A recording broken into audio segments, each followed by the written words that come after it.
Assalamualaikum warahmatullahi wabarakatuh. Waalaikumsalam warahmatullahi wabarakatuh. Halo Sobat Smart, kita balik lagi di Rabu Bicara. Kali ini seperti biasanya Moza nggak sendiri, karena Moza selalu ada temannya ya kan. Hari ini kita ditemani sama salah satu wanita hebat dari Badan Narkotika Nasional. Ada Ibu Riza Sarasvita, Deputi Rehabilitasi Badan Selamat Narkotika siang. Nasional. Siang Ibu, gimana kabarnya Ibu? Alhamdulillah baik. Alhamdulillah baik, sehat ya Bu ya? Alhamdulillah. Alhamdulillah. Ini Ibu lagi sering jalan ke PPSDM nih Sobat Smart ya. Kali ini kita mau bahas tentang rehabilitasi rawat jalan. Jadi kalau kita nanya sama Ibu, sebenarnya program rehabilitasi rawat jalan itu apa sih Bu?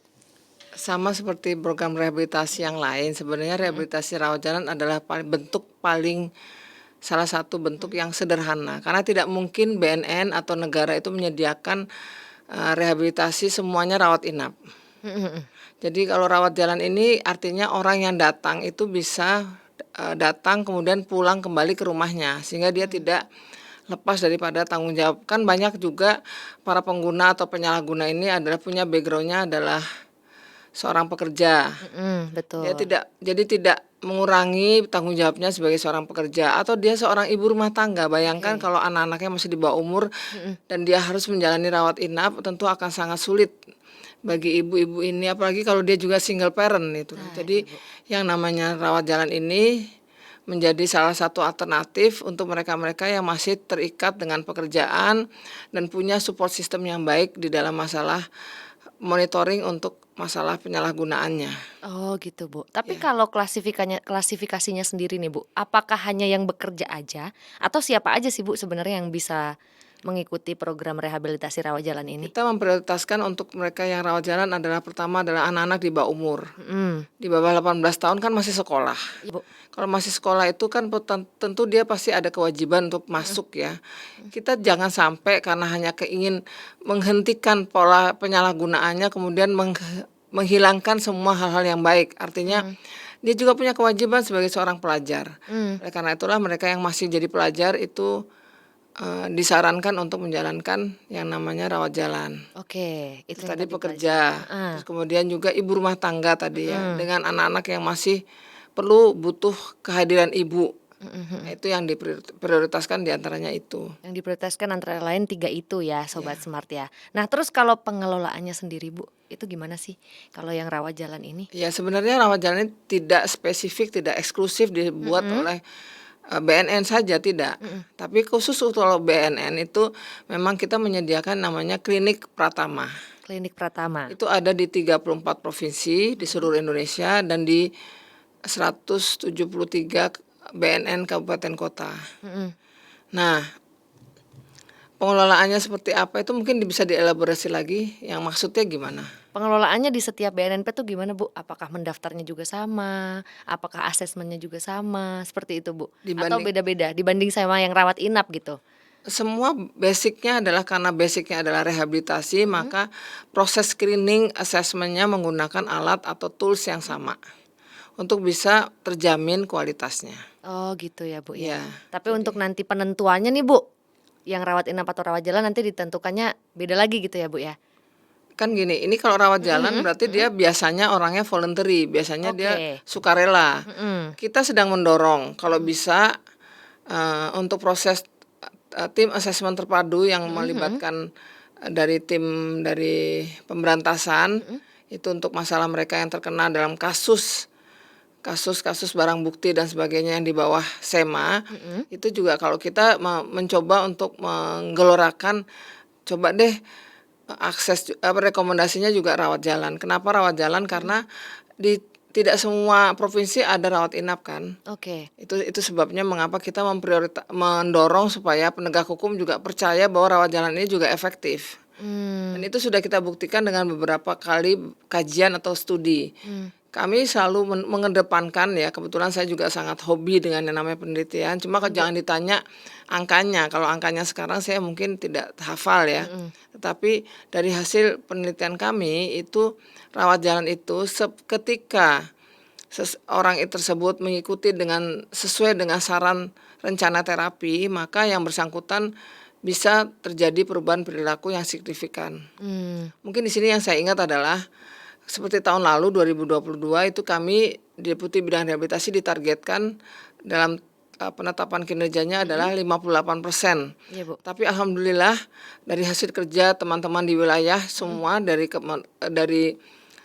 klinik-klinik Pratama yang tersedia di BNNP dan juga BNNK, mereka bisa memberikan data bahwa perubahannya tuh sampai dengan di atas 62%. 62%, berarti naiknya lumayan ya, Bu, ya? Iya, 4% ya? 58%. Tapi artinya gini, 62 dan juga 58% itu adalah sebuah ukuran keberhasilan karena kita menggunakan tools yang disebut namanya WHO Quality of Life. Jadi WHO yang mengeluarkan instrumen tersebut dan itu sudah kita adaptasi dalam bahasa Indonesia dan sudah divalidasi. Kenapa, Kak? Kita tidak hanya berdasarkan dari tes urin semata-mata karena Bu. kalau hanya didasarkan pada tes urin akan banyak kemungkinan adanya manipulasi dan sebagainya.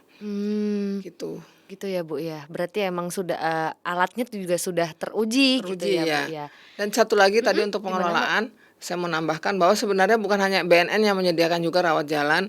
Sebenarnya Kementerian Kesehatan juga memberikan yang namanya rawat jalan melalui puskesmas-puskesmas yang ditunjuk oleh Kementerian Kesehatan menjadi puskesmas yang disebut namanya Institusi Penerima Wajib Lapor. Institusi penerima wajib lapor atau kalau disingkat IPWL gitu PWL. ya, Nah, Bu, cuma ya. masalahnya adalah petugasnya kan terbatas. Iya. Sementara masalah puskesmas apalagi pada saat pandemi kemarin dari A sampai Z ya, dari mulai penyakit koreng Ya, sampai betul, Bu. Nah, kadang-kadang itu yang memberi berat beban daripada petugas yang ada sehingga mereka merasa bahwa melayani mereka yang dengan ketergantungan atau dengan penyalahgunaan narkoba itu menjadi beban tersendiri karena terus terang saja asesmennya saja membutuhkan waktu kurang lebih 30 menit per orang. Itu kita tidak main-main karena kita juga menggunakan alat yang tervalidasi juga kita sebut namanya Addiction Severity Index. Oke. Itu tidak hanya di rawat jalan tapi juga di rawat inap juga kita pakai itu. Pakai alat yang memang sudah teruji gitu ya, Iya. Sobat Smart, dan itu nggak main-main gitu. Ya. Tapi Bu, kalau rawat jalan sendiri sebenarnya nih Bu, apa sih Bu kekurangannya gitu? Karena kalau di setiap program itu kan pasti ada kelebihannya, ada ya. kekurangannya. Nah, kalau rawat jalan sendiri kekurangannya apa, kelebihannya apa Bu? Jadi gini, kadang-kadang keluarga atau orang tua itu ya kalau anak masih berada di bawah tanggung jawab orang tua. Kadang-kadang tuh kalau anaknya terkena masalah narkoba, kadang-kadang orang tua tuh ingin semacam menaruh anaknya itu seperti menaruh cucian kotor di laundry. Kayak kalau bahasa Jawanya tuh dipasrahke gitu Ya ya Bu ya. dipasrahkan. Nah itu makanya mereka lebih prefer juga orang tua kadang-kadang atau keluarga pengennya anaknya dirawat inap. Oke. Sehingga mereka tidak usah harus ikut ngawasin dan sebagainya gitu loh. Nah ini kan masalahnya tidak semua tersedia di 38 provinsi loh. Iya Bu, ada provinsi baru ya Provinsi kemarin baru. tambah. Nah, dan kalaupun ada tersedia juga tidak murah, tidak gratis. Kalau BNN yang mengadakan memang gratis, tetapi Iya. kan bukan hanya BNN. Iya. Masyarakat kan juga yang dengan kepedulian itu juga mereka menyediakan juga layanan rawat inap. Nah, itu berbayar dan bayarnya kadang-kadang tidak murah.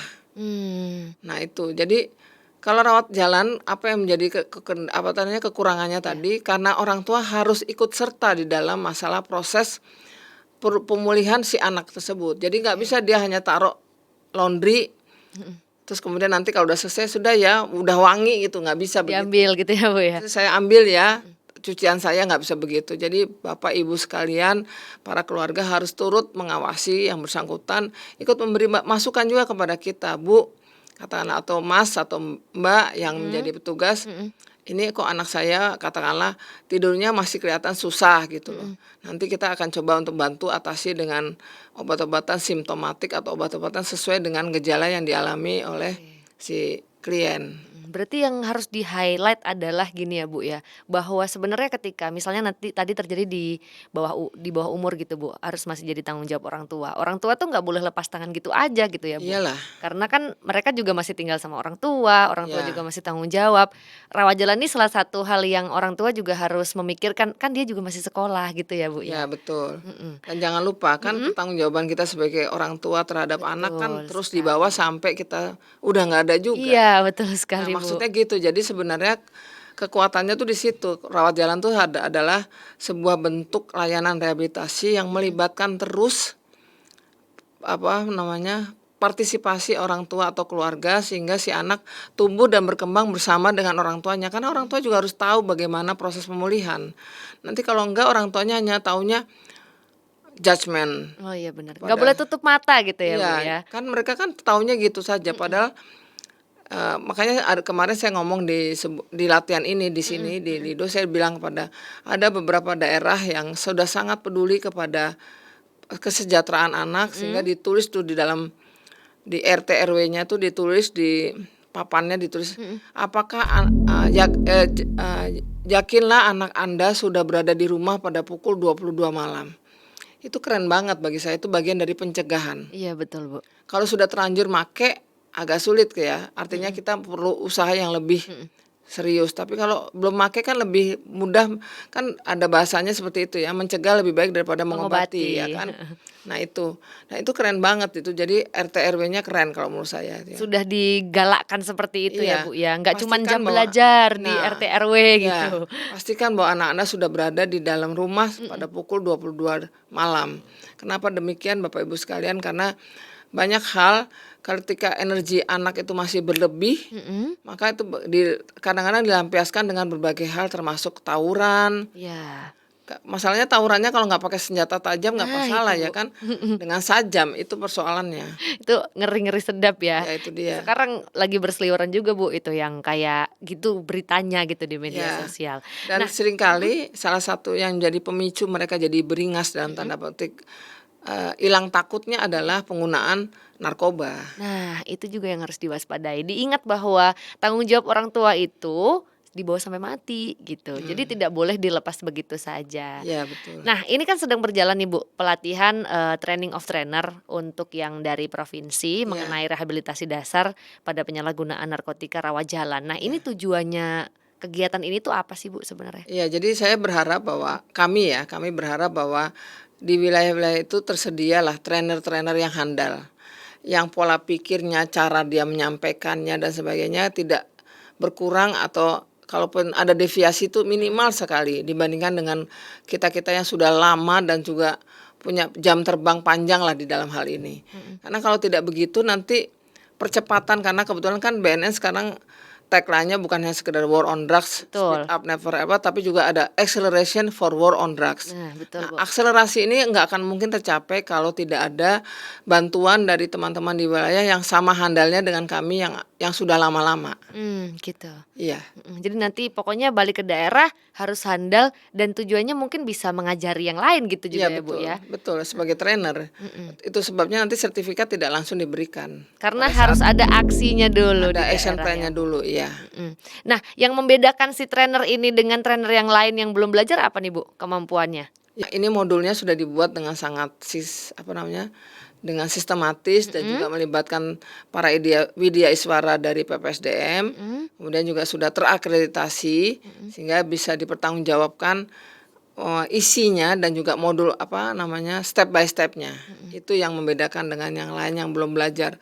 Mungkin Mmm, bisa saja orang ini kita mamanya mempelajari secara online dia bisa saja iya, belajar gitu, tapi mhm, karena tidak mendapatkan langsung bagaimana tata cara menyampaikannya belum tentu sama. belum tentu bisa juga Ya, gitu dan ya, Bu, jangan ya? lupa Mbak, itu Mhm, yang namanya pelatihan ini melibatkan sebuah proses seleksi loh ya. iya betul Artinya sekali. sebelum mereka nyampe ke sini tuh ada seleksi, mereka harus belajar modul yang setebal gaban itu. Iya, yang beratus-ratus halaman ya, Bu, Iya, ya? batu salaman kemudian ditanyakan, kemudian Mhm harus menjawab ujiannya dan mhm. kemudian merekalah yang lulus yang ada di sini. Jadi kami berharap banyak kepada mereka sebagai trainer yang insya Allah handal. Amin, insya Allah handal. Yang sekarang sudah ada di sini gitu ya, Ya, Bu, belajar bersama-sama, harapannya kembali ke daerah itu adalah bisa memberikan impact yang baik juga gitu betul, untuk daerahnya. Nah, betul. kalau di tahun ini kan ada beberapa, Bu, ini pesertanya. Mungkin adakah lagi di tahun depan atau di dalam tahun ini akan ada periode lagi gitu untuk trainernya ini, untuk pelatihan trainer ini? Kalau soal itu nanti kita lihat dulu anggarannya ya. Karena memang dengan adanya apa namanya tuh negara kan mengalami Mhm, juga betul, tidak Bu. tidak mudah ya Mhm setelah adanya pandemi kita harus catch up dengan beberapa isu. mhm. Sehingga kalau nanti ada dananya, insya Allah kita akan buka lagi untuk tahap yang berikutnya di Mhm, tahun ini. oke. Tapi yang jelas sih tahun depan insya Allah juga ada. Karena di daerah itu butuh sekali tenaga-tenaga trainer yang handal. Mhm. Tanpa itu kita tidak mungkin bisa mempercepat pembangunan yang merata. Iya betul, tidak bisa mempercepat acceleration of war on drugs tadi ya Bu Ya. ya. Nah itu Sobat Smart ya jadinya kita juga sedang mengadakan yang namanya trainer of trainer dari training of trainer ya sampai kebelit ini kan mulutnya Bu. TOT lah ya. Ya TOT untuk rehabilitasi dasar pecandu atau penyalahguna narkotika pada rawat jalan gitu ya, pelayanan rawat jalan, dan itu semoga nanti kembali ke daerah impact-nya bisa menyeluruh dan bisa memberikan hal baik di daerah gitu. Ya. Closing statement Bu dari Bu Riza, ini Ya. pentingnya rawat jalan gimana, Ya. harapannya, silahkan Ibu. Sebagai deputi rehabilitasi saya berani menyatakan bahwa rehabilitasi sesederhana apapun termasuk juga rawat jalan, dan juga kita sebenarnya punya juga IBM. Saya belum pernah ngomong di podcast ini mengenai IBM, tapi sudah pernah ngomong IBM di podcastnya pencegahan. Oke, nanti kita bahas ya Bu di Ya. podcast ini IBM ya Bu Ya, ya. IBM. Di episode selanjutnya ya Bu. Jadi sesederhana apapun bentuk layanan rehabilitasi itu tetap bisa membantu dan bermakna terhadap hidup seseorang yang sudah pernah menyalahgunakan narkoba. Jadi apa yang kita lakukan bukan merupakan hal yang bakal sia-sia. Ini pasti insya Allah akan menjadi manfaat bagi yang bersangkutan. Setidaknya dia belajar sesuatu tentang masalah perilakunya sendiri, sehingga bisa menjadi orang yang lebih baik dari waktu ke waktu. Mungkin itu saja closing statement saya. Oke, itu dia ya. Sekecil apapun ya Sobat Smart, layanan rehabilitasinya bisa membantu gitu Ya, ya Bu betul. ya. Terima kasih banyak Terima Ibu kasih, Mbak Riza untuk hari ini ngobrolnya tentang layanan rawat jalan intelektual muda ya. Ya, langsung aja kamu bisa follow di YouTube-nya PPSDM BNN RI gitu ya. Jangan lupa di-subscribe, jangan lupa di-like, jangan lupa di-share juga. Jangan lupa juga di-follow Instagram-nya di @ppsdmbnnri. Kita ketemu lagi di episode Rabu Bicara selanjutnya. Bye-bye. Wassalamualaikum warahmatullahi wabarakatuh. Waalaikumsalam warahmatullahi wabarakatuh.